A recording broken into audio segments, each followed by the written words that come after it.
हम सब जानते हैं सब कुछ पहले जैसा नहीं रहेगा। हम वापस नहीं जाएंगे। ये परमेश्वर की करनी है।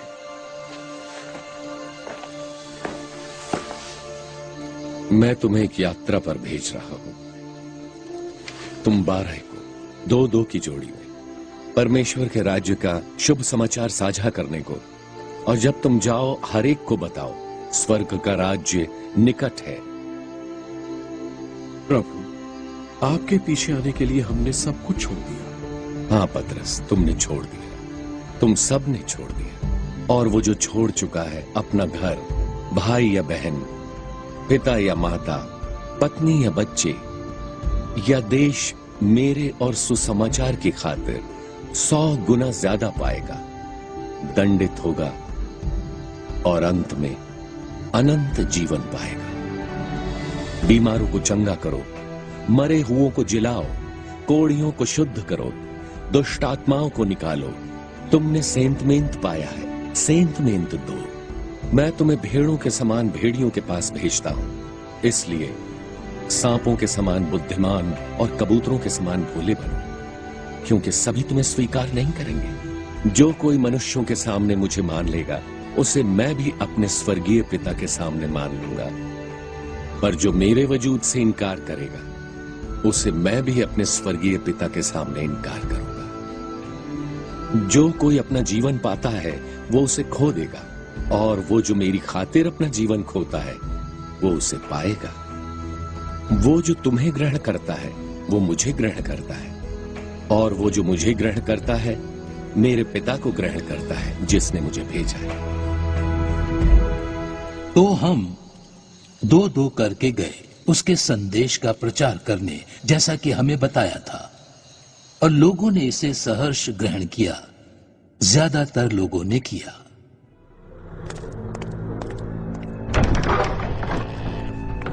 गैलिली, डिकापोलिस, यरूशलेम, यहाँ तक कि जॉर्डन के पार भी ऐसा लगता है जैसे पूरा संसार इस यीशु नासरी के पीछे जा रहा है। और तुमने बस गौर किया?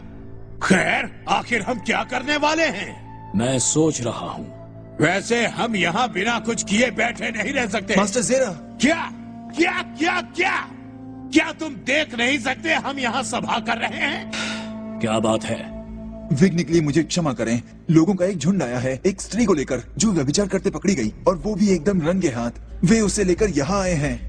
खैर, तो क्या हो गया? तुम्हें व्यवस्था मालूम है। कुछ दूसरों को कहो, पथराव करो उस पर। ठीक है। खैर, तो इस यीशु के बारे में हम क्या करें? वो हमारे प्रभावों से लोगों को निकाल रहा है, हमसे दूर। रुको, वापस आओ यहाँ। कहाँ जा रहे हो तुम? ये बहुत ही खास है। वो व्यभिचारिणी, उसे अपने साथ लेकर हमारे साथ आओ। पर क्या होगा क्या उसके? तुम खामोश रहोगे? मुझे एक बात सूझी है। आओ। तुम अपने प्राणों के लिए विश्राम पाओगे, क्योंकि मेरा जुआ सुलभ है।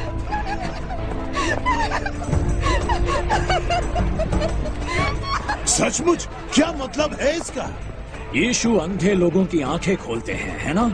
तो फिर हम भी अंधों की आंखें खोलेंगे, उसके इन अंधे अनुयायियों की। हट जाओ रास्ते से, हटो, हट जाओ रास्ते से।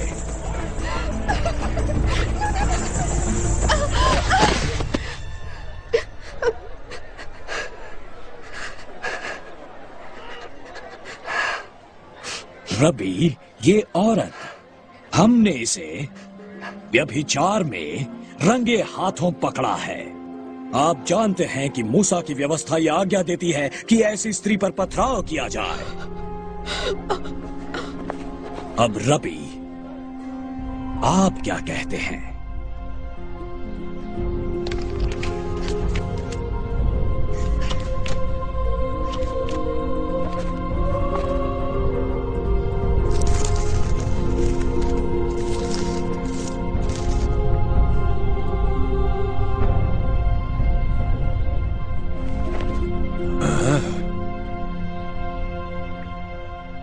वो जो बिना पाप के हैं, वो पहला पत्थर मारे।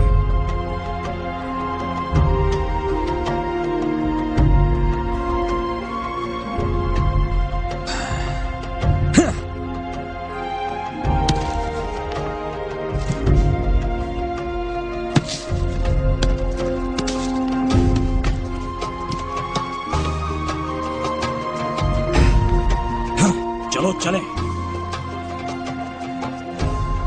हे स्त्री, तुझ पर आरोप लगाने वाले कहां गए? क्या किसी ने तुझे दंड की आज्ञा नहीं दी? किसी ने नहीं प्रभु। फिर मैं भी तुझे दंड की आज्ञा नहीं देता। जा और फिर पाप न करना। धन्यवाद।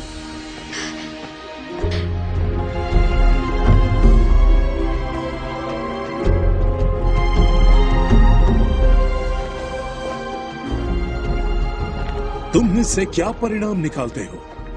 कुछ कहने सुनने की जरूरत नहीं। देखो उसकी ओर, उसने उसे उसके पापों के लिए क्षमा कर दिया। उसका हृदय शांति से भर गया है। वो अब एक अलग ही स्त्री बन गई है।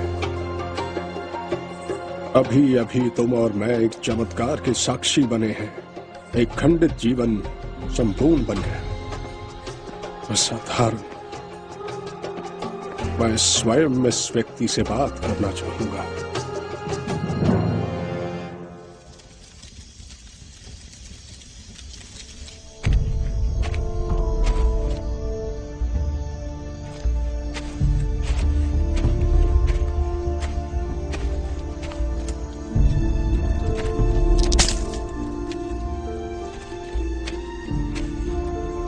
स्वामी निकोदेमस, मैं यहाँ रब्बी से मिलने आया हूँ, उससे बात करने। रब्बी, मैं मानता हूँ कि आप परमेश्वर द्वारा भेजे गए गुरु हैं। यदि ऐसा ना होता तो किसी के लिए ऐसे चमत्कार करना संभव नहीं जो आप कर रहे हैं। मैं परमेश्वर का कार्य देख रहा, आपके अनुयायियों के हृदयों में और आप में भी। सच तो ये है कि कोई परमेश्वर के राज्य को अनुभव नहीं कर सकता जब तक कि वो नए सिरे से जन्म न ले। लेकिन कोई नए सिरे से जन्म कैसे ले सकता है जब वो बूढ़ा हो गया? जो शरीर से जन्मा है वो शरीर है, और जो आत्मा से जन्मा है वो आत्मा है। लेकिन ये कैसे हो सकता है? तू इजराइलियों का गुरु होकर भी ये बातें नहीं समझ पा रहा है? तुझे नए सिरे से जन्म लेना होगा निकोडेमस, अपने हृदय में।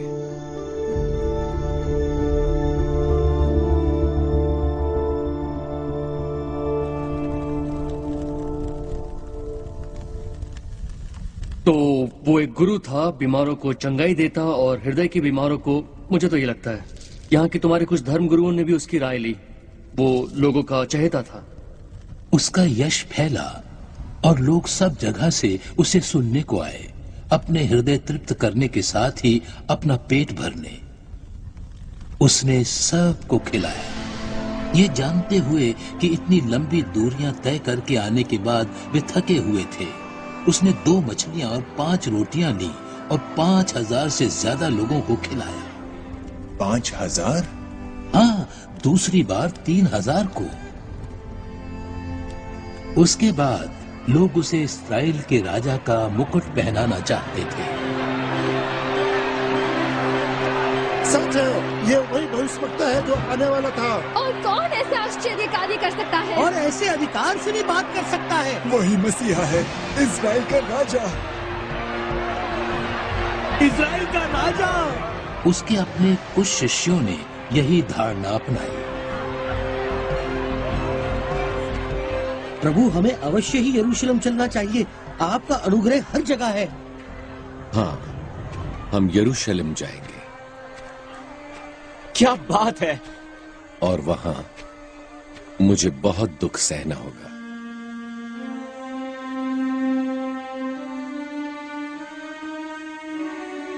मैं नकार दिया जाऊंगा अगुओं, महायाजकों और व्यवस्था के गुरुओं द्वारा।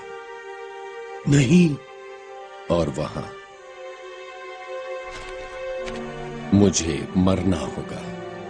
नहीं प्रभु, नहीं। और तीसरे दिन मैं फिर से जी उठूंगा।